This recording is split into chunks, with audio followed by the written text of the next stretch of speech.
Hello friend, तो कैसे हो आप सभी। तो फ्रेंड आज के इस लेक्चर में हम सभी कवर करने वाले पॉलिटी। और पॉलिटी का जो फर्स्ट चैप्टर है हम सभी का वो है भारतीय संविधान का विकास या भारतीय संविधान का इतिहास। इससे संबंधित जो भी मोस्ट इंपॉर्टेंट क्वेश्चन बन सकते थे सारे आज के इस लेक्चर में कवर किया गया है। अगर इस टॉपिक से प्रश्न पूछ जाता है तो एक भी प्रश्न आपका मिस नहीं होगा, तो आप सभी से कंप्लीट जरूर कवर कर लीजिएगा। तो चलिए शुरू करते हैं। आइए फर्स्ट क्वेश्चन है। पहला क्वेश्चन ये बन रहा है कि निम्नलिखित में से किस अधिनियम द्वारा भारत के गवर्नर जनरल को अध्यादेश जारी करने की शक्ति प्राप्त की गई थी। देखिए, अगर इन सेट में किसी भी क्वेश्चन का आंसर पता हो तो आप सभी क्या कीजिएगा, एक कॉपी में नोट कर लीजिएगा। राइट आंसर ऑप्शन में भी जाएंगे भारतीय परिषद अधिनियम 1861 के तहत। देखिए, भारतीय परिषद अधिनियम 1861 के तहत जो फ्रेंड वो गवर्नर जनरल को क्या किया गया, अध्यादेश जारी करने का शक्ति प्रदान की गई थी। ध्यान रखिएगा आप सभी। और इसी अधिनियम के द्वारा 1861 के भारतीय परिषद अधिनियम के द्वारा जो है कि बंगाल एवं उत्तर पश्चिम सीमा प्रांत और पंजाब में जो है कि एक विधान परिषद स्थापित करने की शक्ति भी प्रदान की गई थी। तो ये पॉइंट को आप सभी याद रखिएगा, कहां पे, बंगाल एवं उत्तर पश्चिम सीमा प्रांत पंजाब में एक विधान परिषद स्थापित करने की शक्ति प्रदान की गई थी। किस अधिनियम के तहत? तो 1861 के भारतीय परिषद अधिनियम के तहत किया गया था। अगला क्वेश्चन है, रेगुलेटिंग एक्ट पारित किया गया था। तो आप सबको पता होगा कि रेगुलेटिंग एक्ट जो पारित किया गया था वो 1773 ईस्वी में किया गया था। ध्यान रखिएगा। और कभी कभी ये क्वेश्चन पूछा जाता है कि इसका मुख्य उद्देश्य क्या था, तो याद रखिएगा आप सभी, नोट कीजिएगा। मुख्य उद्देश्य क्या था? कंपनी में व्याप्त भ्रष्टाचार एवं कुशासन को दूर करना था। तो ये इसका मुख्य उद्देश्य था। और इसी एक्ट के तहत जो है कि क्या किया गया, गवर्नर को गवर्नर जनरल बनाया गया था, जो कि वॉरेन हेस्टिंग जो है वो प्रथम गवर्नर जनरल था बंगाल का। तो ध्यान रखिएगा आप सभी, ऑप्शन नंबर ए इसका राइट आंसर रहेंगे। अगला क्वेश्चन है फ्रेंड कि सम्राज्ञी विक्टोरिया ने 1858 की घोषणा में भारतीयों को बहुत सी चीज दिए जाने का आश्वासन दिया था। निम्न में से आश्वासनों में से कौन सा ब्रिटिश शासन ने पूरा किया था? देखिए, जब सम्राज्ञी विक्टोरिया थी 1858 में जब घोषणा किया था कि भारतीयों को बहुत सारा चीज दिया जाएगा, पर इनमें से जो है कि ये चार ऑप्शन में कौन सा जो कि आश्वासन यानी कि वो चीज दिया गया था, उसके द्वारा कौन सा चीज पूरा किया गया था जो कि बोला गया था। तो इसका राइट आंसर बी हो जाएंगे। तो क्या पूरा किया गया था कि देशी रजवाड़ों की यथास्थिति बनाई रखी जाएगी। तो ये चीज पूरा किया था, बाकी बात जितना है वो सभी पूरा नहीं किया गया था। ध्यान रखिएगा आप सभी। अगला क्वेश्चन देख लीजिए, मिंटो मार्ले सुधार का उद्देश्य क्या था फ्रेंड? देखिए, भारतीय परिषद अधिनियम 1909 को ही मिंटो मार्ले सुधार कहा जाता है। ध्यान रखिएगा आप सभी। तो इसका राइट आंसर ऑप्शन में हो जाएंगे पृथक निर्वाचन प्रणाली। ध्यान रखिएगा, मिंटो मार्ले सुधार का उद्देश्य क्या था? तो पृथक निर्वाचन प्रणाली। Option number A right answer रहेंगे। और इसी अधिनियम में जो कि पहली बार फ्रेंड मुस्लिम समुदाय के लिए पृथक निर्वाचन मंडल की व्यवस्था भी की गई थी। ध्यान रखिएगा आप सभी, सुविधा प्रदान की गई थी। कौन सा था?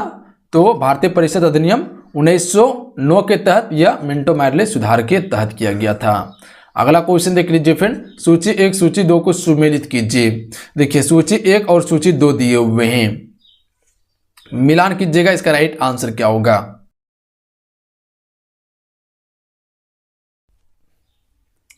राइट आंसर ऑप्शन में हो जाएंगे। ध्यान रखिएगा आप सभी, ए के लिए 2 हो जाएंगे, बी के लिए ए हो जाएंगे, सी के लिए क्या हो जाएंगे 4 और डी के लिए 3 हो जाएंगे। यानी कि अगस्त घोषणा जो किया गया था वो किसके द्वारा किया गया था? लॉर्ड माउंटबेटन के द्वारा किया गया था। ध्यान रखिएगा आप सभी, अगस्त घोषणा लॉर्ड माउंटबेटन के द्वारा किया गया था। वहीं पर जो है कि अगस्त प्रस्ताव ये किसके द्वारा किया गया था? लॉर्ड लिनलिथगो द्वारा किया गया था। ध्यान रखिएगा आप सभी। और वहीं जो है कि अगस्त संकल्प किसके द्वारा किया गया था?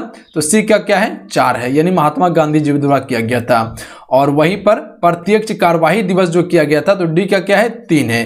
तो यानी कि यह किया गया था मोहम्मद अली जिन्ना के द्वारा। तो मिला लीजिएगा, ऑप्शन में ए राइट आंसर देंगे।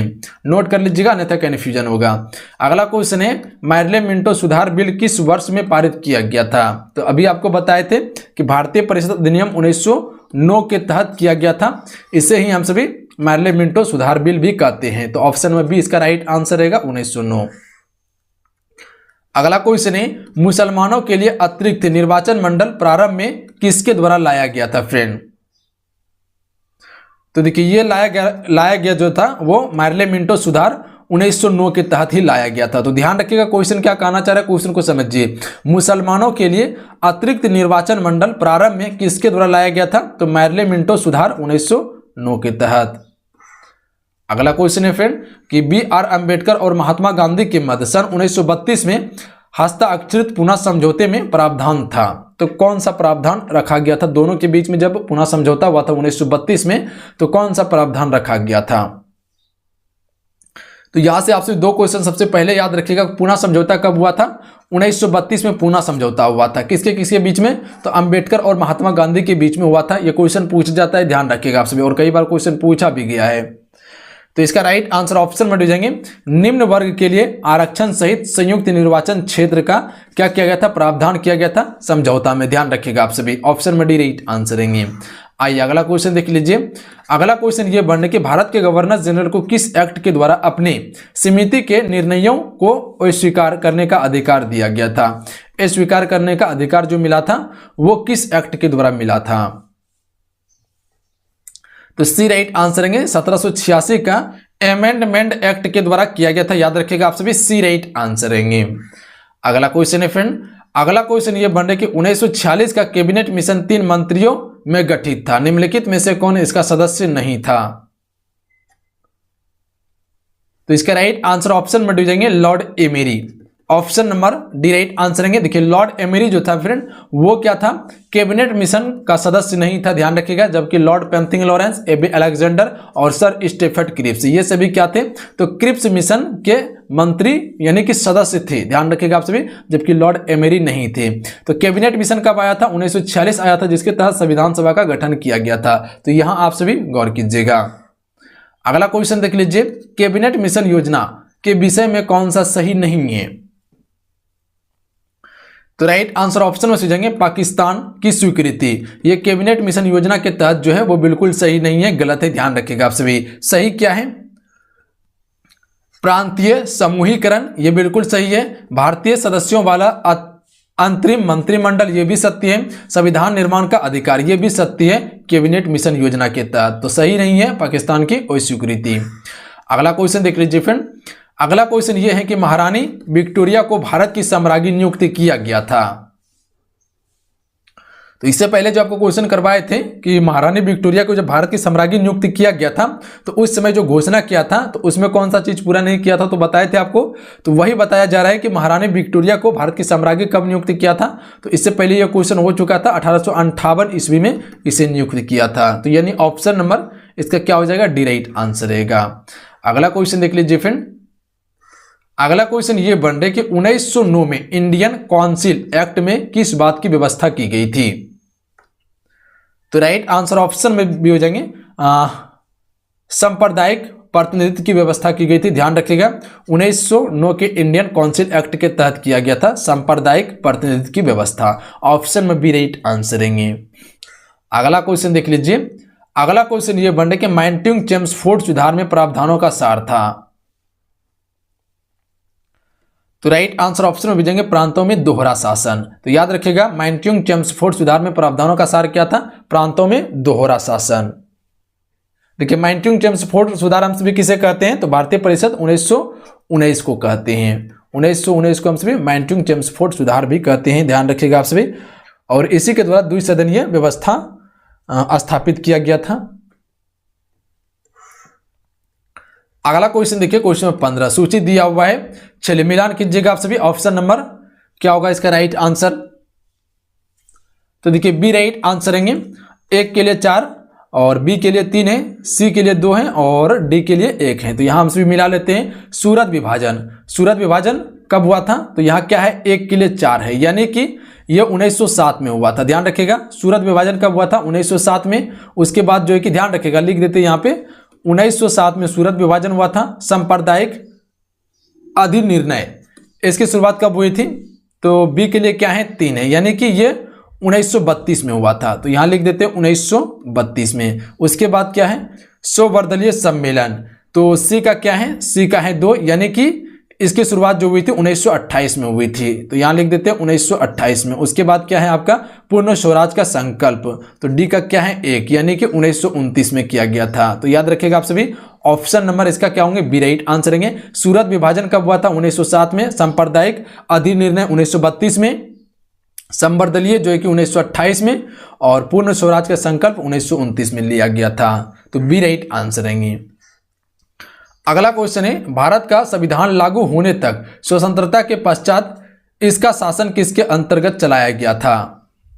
तो फिर आप सबको पता होना चाहिए कि जब भारत आज़ाद हुआ था तो उस समय ज़्यादातर जो है कि कानून जो लिया गया था वो 1935 के भारत सरकार अधिनियम के अनुसार लिया गया था। तो ध्यान रखिएगा, उस समय जो शासन चल रहा था, क्योंकि उस समय संविधान का निर्माण नहीं हुआ था, तो उस समय जो शासन चल रहा था तो वो भारतीय सरकार अधिनियम 1935 के ही द्वारा चलाया गया था। और अभी भी जो संविधान में सबसे अधिक जो लिया गया है वो 1935 के भारत सरकार अधिनियम के तहत ही सबसे अधिक चीज लिया गया और उसी के अनुसार अभी भी चल रहा है। ध्यान रखिएगा आप सभी। अगला क्वेश्चन देख लीजिए। अगला क्वेश्चन ये बन रहा है कि भारतीय को वर्ष 1947 में सार्वभौमिक सत्ता सौंपने की योजना निम्न में से किस नाम से जानी गई। इसका राइट आंसर ऑप्शन में जाएंगे माउंटबेटन योजना के तहत किया गया था। ध्यान रखिएगा। देखिए, भारतीय को वर्ष 1947 में सार्वभौमिक सत्ता सौंपने की योजना जो बनाई गई थी माउंटबेटन योजना के तहत बनाई गई थी। कभी कभी यह क्वेश्चन पूछ जाता है कि भारत का जो विभाजन किया गया था वो किस योजना के तहत किया गया था। तो याद रखिएगा, लॉर्ड माउंटबेटन योजना के ही तहत किया गया था। फ्रेंड, ऑप्शन नंबर इसका सी राइट आंसर रहेंगे। तो ध्यान रखिएगा आप सभी। देखिए, भारतीय स्वतंत्रता विधेयक जो फ्रेंड वो 18 जुलाई 1947 को पारित किया गया था, पर इसे जो है कि पूर्ण रूप से प्रस्तुत कब किया गया था, तो 4 जुलाई 1947 को प्रस्तुत किया गया था। तो ध्यान रखिएगा ये दोनों फैक्ट को आप सभी। अगला क्वेश्चन है, कौन सुमेलित नहीं है।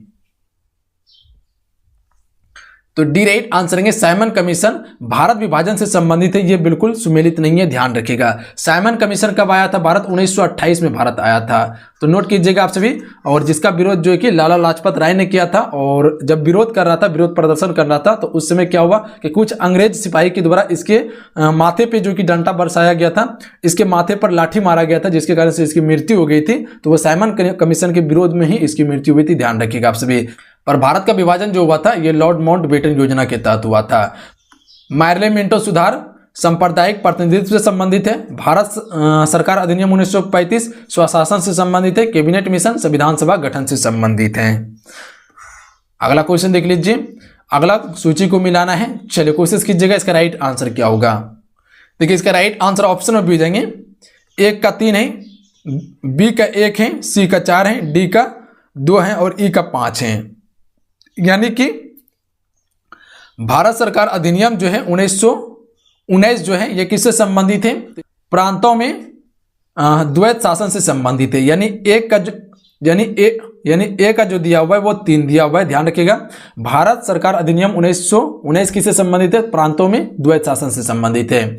उसके बाद बी का क्या है, भारत सरकार अधिनियम 1935। तो इसका क्या दिया हुआ, 1 दिया हुआ, यानी प्रांतीय स्वायत्ता है। ध्यान रखिएगा आप सभी। उसके बाद क्या है, मिंटो मैरले सुधार 1909। तो सी का क्या है, 4 है। तो सी का 4 क्या है, सांप्रदायिक निर्वाचन। यानी कि मिंटो मैरले सुधार 1909 जो संबंधित है वो सांप्रदायिक निर्वाचन से संबंधित है। उसके बाद क्या है, डी भारतीय परिषद अधिनियम। तो डी का क्या दिया हुआ है, 2 दिया हुआ है। तो इसका राइट आंसर क्या हो जाएंगे, सती प्रथा का अंत से संबंधित है भारतीय परिषद अधिनियम 1861। ई क्या दिया हुआ है, अधिनियम 1858 का दिया हुआ है। तो ध्यान रखिएगा आप सभी। तो ई का क्या हो जाएंगे, 5, यानी कि ब्रिटिश शासन शक्ति में आया था। तो अधिनियम 1858 के तहत जो है कि ब्रिटिश शासन की शक्ति में आया हुआ था। ऑप्शन नंबर इसका बी राइट आंसर रहेंगे। अगला क्वेश्चन है, अखिल भारतीय महासंघ स्थापित करने का प्रावधान शामिल किया गया था। तो ए राइट आंसर रहेंगे, भारत सरकार अधिनियम 1935 के तहत किया गया था। याद रखिएगा आप सभी, ए राइट आंसर रहेंगे। अगला क्वेश्चन है फ्रेंड, अगला क्वेश्चन ये बन कि संघीय प्रणाली का पहला प्रयास भारत सरकार अधिनियम डैश द्वारा किया गया था। तो संघीय प्रणाली का पहला प्रयास भारत सरकार अधिनियम 1935 के ही तहत किया गया था। सी राइट आंसर रहेंगे। याद रखिएगा आप सभी। अगला क्वेश्चन देख लीजिए फ्रेंड। अगला क्वेश्चन ये है कि किस अधिनियम की प्रमुख विशेषता प्रांतीय स्वायत्तता थी। तो राइट आंसर ऑप्शन में हो जाएंगे 1935 था। ऑप्शन में ए राइट आंसर देंगे। अगला क्वेश्चन है, भारत में सचिव का पद किसके द्वारा निर्मित किया गया था। तो बी राइट आंसर देंगे, भारत सरकार अधिनियम 1858 के तहत किया गया था। Option number B right answer देंगे। अगला क्वेश्चन है, अगला क्वेश्चन ये है कि निम्न में से किस अधिनियम ने केंद्र में द्वैत शासन प्रणाली को स्थापित किया गया? तो ए राइट आंसर है भारत शासन अधिनियम 1935 के तहत किया गया था। तो क्या हो जाएंगे इसका right answer option number A, जिसने द्वैत शासन प्रणाली को स्थापित किया था। तो चलिए आज कितना ही, आज के इस क्लास में हम सभी कुल जो है कि 24 क्वेश्चन कवर किए हुए संविधान के इतिहास से या संविधान के विकास से संबंधित सारा टोटल जो क्वेश्चन बन सकते थे मोस्ट इंपॉर्टेंट वो सारा क्वेश्चन कवर करवाया गया है। अगर इस टॉपिक से प्रश्न पूछा जाता है तो प्रश्न आपका छूटेगा नहीं, मिस नहीं होगा। तो हमें उम्मीद है कि आप सभी को सारा चीज समझ में आ चुके होंगे। तो चलिए मिलते हैं, जय हिंद, वंदे मातरम। अपना ध्यान रखिएगा, पढ़ाई आप सभी करते रहिएगा। जय हिंद।